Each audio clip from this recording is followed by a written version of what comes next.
бул тескине макул эмес. Сот Асхат Жетигенди 3 жылга кести. Акыйкаттык баары бир жеңет, биз акыйкаттык үчүн күрөшөбүз. Кайсы боюнча кесип жатасыз, кандай ойлоп атасыз? Бошо берене боюнча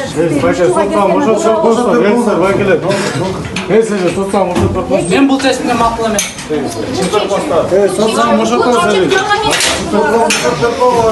бул чечим туура эмес. Туура эмес чечим.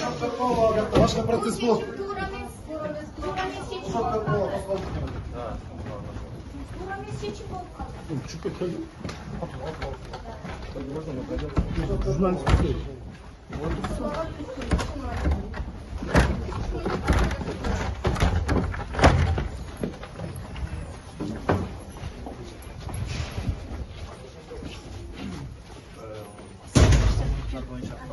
Birlikte basma boyunca güzel olacak.